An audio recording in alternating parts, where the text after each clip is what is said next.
The Fox host Arthel Neville apparently actually does her job, which is rare on Fox News, and she held Louie Gohmert's feet to the fire on the issue of Iran.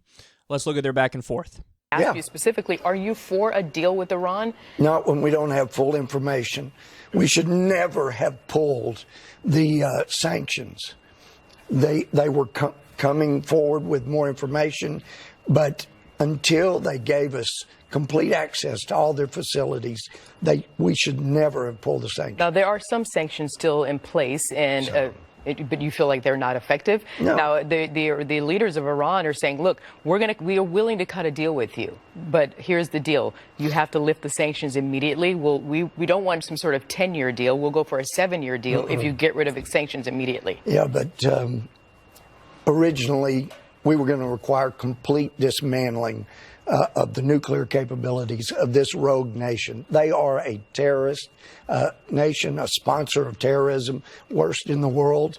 They should not have centrifuges spinning, and we're letting them continue to spin as we talk. How do you prevent that? You step up the sanctions full-blown, and I think maybe it's time to look at a plan to go in and bomb them, because as Michael Oren once said, until Iran believes that the U.S. is a credible threat to bomb them, they're not stopped. Congressman, if the U.S. bombs Iran's nuclear facilities, do you think Russia's going to stand by and let that happen? I don't think Russia is in a position to do anything. They're bogged down too many places. You really don't think? You think that, first of all, that's a volatile option there to go in and bomb Iran's nuclear facilities. And you really believe that Russia will stop and say, okay, fine, go for it. I mean, that's a dangerous. Bottom line, Russia's concerned about radical Islamist terrorism, much more so than this administration is. They don't want a radical Islamist nation with nukes. They're not crazy over there in Russia. Okay, so we haven't discussed an actual plan because I'm sure it's quite complex, and so we don't have one on the table, not from you this morning either. But I think that once Iran realizes we're serious about taking it out, they come to the table. Louie, they're already at the table. He's like, we should do some sanctions to get these fucking guys to the table, let me tell you.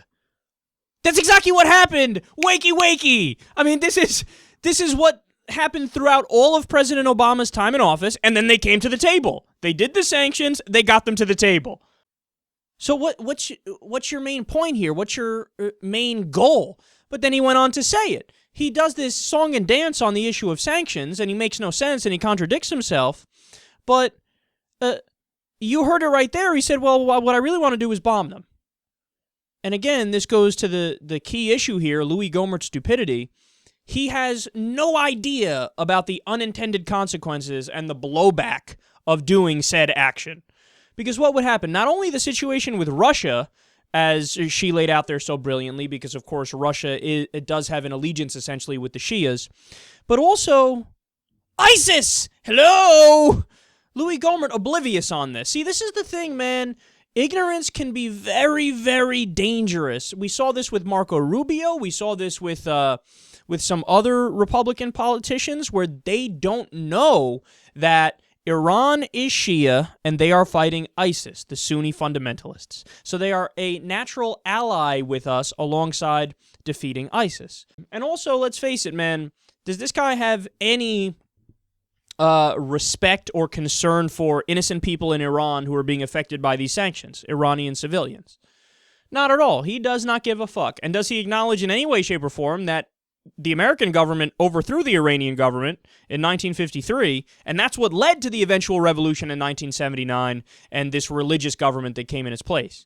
Does he understand that America's direct intervention is one of the main catalysts in the radicalizing of that government? Of course he doesn't.